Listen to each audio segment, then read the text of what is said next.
કોલેજના 2 વિદ્યાર્થીઓનું અંકોડિયા નર્મદા કેનાલમાં ડૂબી જવાથી મોત નીપજ્યું હતું. ગોત્રી મેડિકલ કોલેજના 2 વિદ્યાર્થીઓ અંકોડિયા નર્મદા કેનાલમાં ડૂબી જવાથી મોત નીપજ્યું હતું. બંને વિદ્યાર્થીઓ કેનાલમાં નહાવા માટે ગયા હતા. એકને બચાવવા જતા બીજા વિદ્યાર્થીએ પણ જીવ ગુમાવ્યો હતો. વડીવાડી ફાયર બ્રિગેડે બંને મૃતદેહ બહાર કાઢ્યા હતા. પ્રેમ માતંગ અને આદિત્ય રામકૃષ્ણના મોતથી મેડિકલ કોલેજના વિદ્યાર્થીઓમાં શોક જોવા મળ્યો હતો.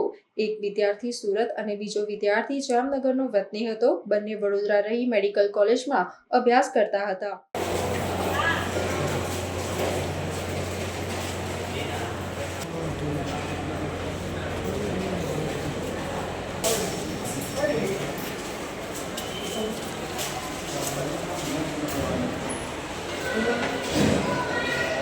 તમે ઘડી ઘડી સફર કરો છો.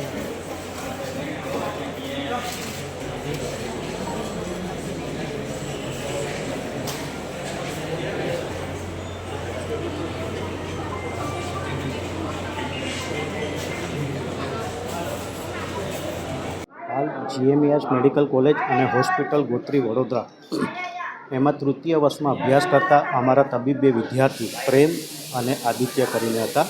જેઓ તૃતીય વર્ષના તબીબી અભ્યાસ કરતા હતા. જેઓ આજે 4:30 કે 5 વાગ્યાની આસપાસ જે કેનાલ છે અહીંયા નજીકમાં અંકોડિયા કેનાલ ત્યાં ગયા હતા અને કોઈક ચપ્પલ પડી ગયું એવી કોઈ બાબતમાં કોઈ 2 વિદ્યાર્થી તણાઈને મૃતક થયા છે અને એક વિદ્યાર્થીનો બચાવ થયો છે.